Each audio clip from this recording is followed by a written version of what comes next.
¿Es el Evangelio globalista o nacionalista?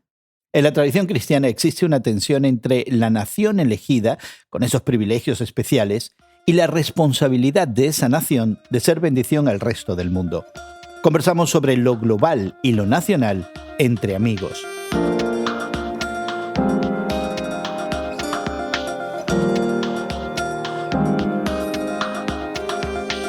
Gracias por acompañarnos entre amigos esta conversación semanal sobre la fe cristiana y su interacción con el mundo contemporáneo que tenemos Guillermo Serrano, Elsa Masón y tu amigo Gerson García. Hoy conversamos sobre la tensión que se experimenta en muchos países desarrollados entre una agenda que favorezca el llamado globalismo o que se incline hacia propuestas nacionalistas. Nos preguntamos si la fe cristiana tiene algo que decir sobre eso. Un reciente artículo de la revista norteamericana Foreign Affairs opina que el presidente Biden debería cambiar su política exterior a la luz de la guerra de Ucrania. Asegura que Estados Unidos no debe apoyar la democracia en el mundo solo cuando le sea conveniente. Y yo me encontré leyendo el artículo y compartiendo esa opinión. No solamente estoy de acuerdo contigo, Gerson, pero si somos honestos, yo creo que cualquier país del mundo, cualquier régimen va a buscar lo que les convenga a ellos mismos. Eso creo que de cierta manera es parte de la naturaleza humana, ¿no? ¿Cómo puedo yo buscar lo que para mí sea de beneficio, de ventaja, la oportunidad que puedo aprovechar, ¿verdad?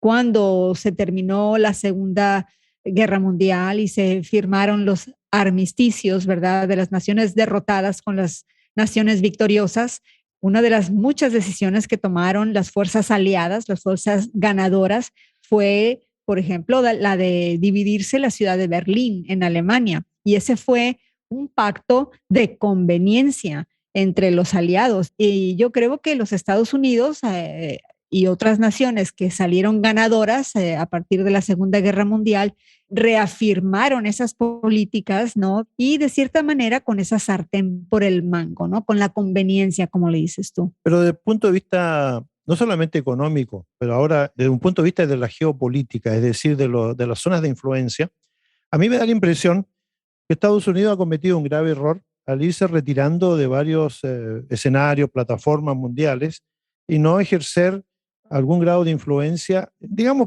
aunque fuera por conveniencia económica, ¿de acuerdo?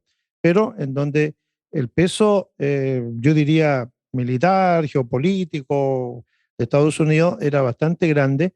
Entonces, ir abandonando algunos campos, yo creo que ha permitido, por ejemplo, la invasión rusa a Ucrania. Es decir, si Estados Unidos no hubiera postulado esta teoría de que, bueno, los europeos tienen que manejarse como les dé la gana, yo creo que es una cuestión ilusoria porque Estados Unidos es el que aporta la mayor cantidad de dinero a las fuerzas de la OTAN, por ejemplo. Entonces, a mí me parece que hay un error grande al retirarse de estos escenarios y hacer caso como que el resto del mundo lo va a entender cuando realmente no es así. Hablemos un poquito del plano de la fe, porque cuando pasamos a las escrituras cristianas, vemos, me da la impresión, esa misma tensión. Por un lado, la idea de una nación que es elegida, que es especial, y por otro, una proyección de la responsabilidad de esa nación de ser luz y bendición al resto de las naciones del mundo. Y creo que en la narrativa bíblica lo vemos en el Antiguo Testamento, este énfasis en este pueblo elegido, y que cuando viene Jesucristo, interesantemente, él apunta a la posibilidad de que haya otras ovejas de otro rebaño, y creo que cuando dice eso es una de las pocas ocasiones en que los líderes religiosos judíos agarran piedras para apedrearlo. No toleraban la idea de que esta identidad que se les había dado a ellos como nación pudiera ser compartida o pudiera trascender a otras naciones en el mundo. Era algo que consideraban impensable. Yo creo que debemos recordar el hermoso libro de Efesios, ¿no? En el Nuevo Testamento, donde el gran misterio ha sido revelado que ni los ángeles conocían. ¿Y cuál era el famoso misterio que fue revelado en la persona de Jesucristo? Que aquellos que eran bienvenidos ante la presencia del Señor eran originalmente el pueblo de Israel.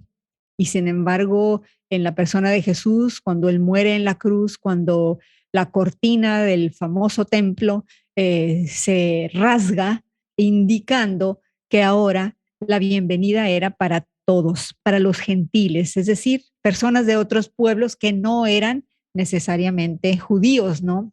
Y esa gran revelación que ni los ángeles conocían y que fue revelada en la persona de Jesucristo, termina con ese nacionalismo, ¿verdad? Fariseico, ¿verdad? Tan enraigado en la cultura hebrea, ¿no? Y nos sirve como ejemplo, ¿verdad? Para entonces iniciar ese evangelio que iba a ser compartido a las naciones. Pues como siempre, Elsa, si te das cuenta, Guillermo nos ha traído esa reflexión teológica, evangélica, clara y elocuente sobre esta idea de que sí, pudiera ser que el evangelio finalmente presenta una intención de Dios, llamémosle, por ponerle algún nombre, más globalista, más global. ¿Por qué hemos insistido entonces en hacer de la fe cristiana algo regional? Por ejemplo, nosotros nos referimos a la Iglesia Católica como romana y consideramos un punto de origen geográfico para eso. Tenemos la griega, la ortodoxa rusa, la copta de Egipto. La de Antioquía. Y cuando llega el protestantismo no nos soluciona nada de eso, porque cada uno de los credos protestantes reformados está asociado a una identidad nacional. ¿Por qué hemos insistido entonces en estas particularidades regionalistas y nacionalistas cuando hemos armado por 2000 años esta tradición cristiana? Históricamente las iglesias fueron nacionales y esa es la razón principal porque tenemos entonces estos credos regionales y estas insistencias para poder identificarlas y en un sentido independizarlas de la religión formal o oficial, que era la que mandaba con fuerza imperial en Europa, por ejemplo. Así tenemos la iglesia luterana en Alemania para diferenciarla del imperio católico romano que realmente dominaba toda Europa.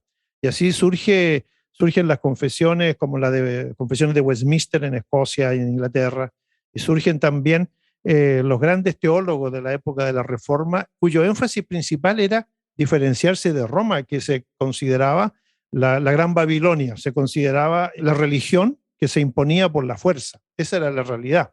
Ahora, esas cuestiones han llegado a través de la historia moderna como una identificación de fe más pura, como una manera de defensa. ¿Esto es también parte del nacionalismo que está afectando a los países? Es muy probable que sea así. La religión sirve para unificar, también ha servido para dividir. Así es, claro, para guerras. Entonces, tenemos ese tipo de incongruencia hoy día que nos está afectando. Pero yo quisiera recordarles a ustedes, estimados colegas, que el nacionalismo comienza en Israel en la época del Antiguo Testamento muy fuerte, porque era la manera de sobrevivir a todo el entorno que rodeaba a Israel, que era una nación muy pequeña. Pero ese nacionalismo se transfiere al Nuevo Testamento, a la época de Jesucristo, con ideas religiosas que eran de alguna manera la manera de preservar a un pueblo que seguía siendo pequeño ante la gran influencia del Imperio Romano. Es decir, hay una razón sociológica, si se quiere, para este tipo de nacionalismo. ¿Hoy día se justifica? Esa es la gran pregunta. ¿Cómo recuperamos entonces esa idea de ir a todo el mundo con este evangelio que nos dejó Jesucristo? Yo creo que debemos de recordar que a cada persona, a cada quien se nos ha dado una identidad, se nos ha dado una familia, se nos ha dado un lugar de origen y con tal vienen también una serie de gestiones culturales, ¿verdad? Que nos van formando.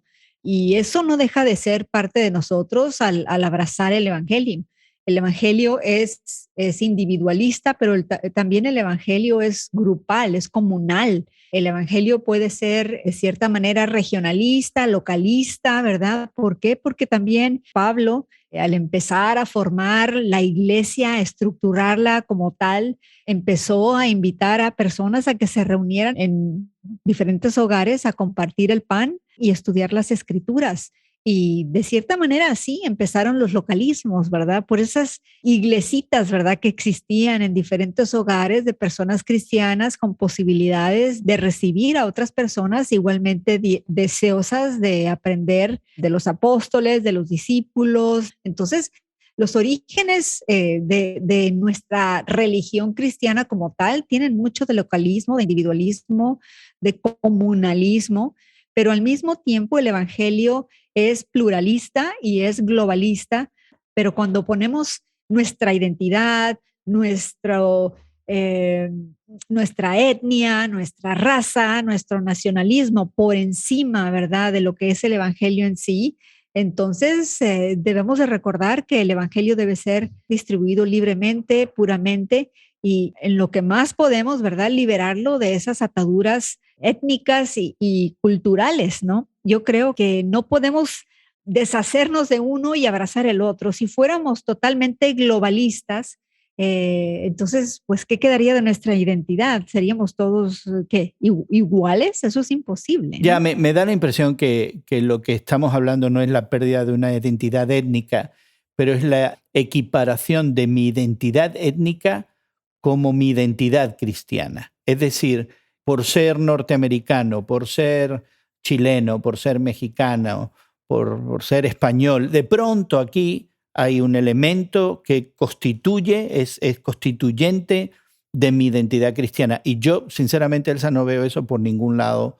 en las Escrituras. Más bien se nos habla de este desprendimiento de las ideas de nación, de nacionalismo, que ahora somos ciudadanos del cielo. No se nos invoca la ciudadanía de Roma o de Estados Unidos o de cualquier otro país. Se nos dice que nuestra lealtad está por encima de todo eso. Y yo lamentablemente no veo mucho en la retórica, particularmente que experimentamos en los Estados Unidos, de que esa sea una realidad, que hay un entendimiento donde el ser cristiano está desvinculado totalmente de mi ser americano. No, yo creo que tienes razón. No escuchamos en los púlpitos, ¿verdad?, de nuestras iglesias predicar acerca del pecado del nacionalismo, especialmente el nacionalismo norteamericano, jamás. ¿Por qué?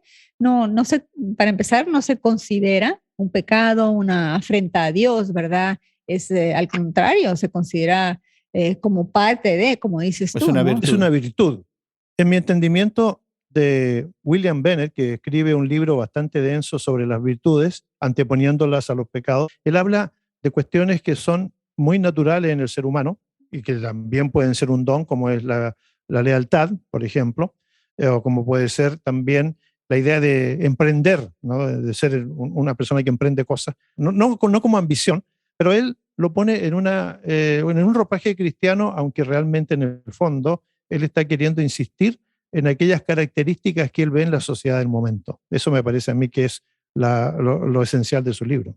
Pero resulta que la virtud de ser cristiano tiene que ver primero con una cuestión de solidaridad hacia los que nos rodean, sean estos del país que sean y sean de la clase social que vengan, ¿no? Entonces yo creo que la idea de la virtud de ser nacionalista, yo creo que queda eliminada cuando uno se da cuenta que el cristianismo es abrazar una fe, es abrazar una convicción de que uno ha sido rescatado con un propósito en la vida de ser de utilidad allí, en el país, en la sociedad, en el mundo globalizado donde uno se encuentre. Tenemos ejemplos de colegas nuestros que se han ido al otro lado del océano para predicar un evangelio que tiene que ser esencialmente solidario. Por lo tanto, yo creo que nosotros estamos acá y que hemos sido extraídos de nuestros países con esa función también, para ser de alguna manera, como lo dijo Gerson al principio, ser luz que está en una colina, aunque esa luz sea muy incipiente, muy vaga, y sin embargo está dando testimonio de que somos personas que tenemos una función en esta vida. Pues queremos invitarte a que explores más de este tema suscribiéndote a nuestro podcast que encontrarás en tu plataforma de podcast favorita. Nuestro podcast complementa este programa con mayor detalle sobre esta tensión entre lo global y lo nacional y una conversación extendida del por qué nos parece importante considerar nuestro tema de hoy desde la perspectiva de la fe cristiana. Agradecemos a nuestro equipo técnico en Brasil, México y Estados Unidos su labor para hacer posible que esta conversación llegue hasta ti. Nuestra gratitud asimismo para Elsa y Guillermo por darnos de su tiempo, y tu amigo Gerson García se despide de ti hasta otro momento en el que nos unamos para conversar entre amigos, una producción conjunta de Ministerio Reforma y Radio Movie.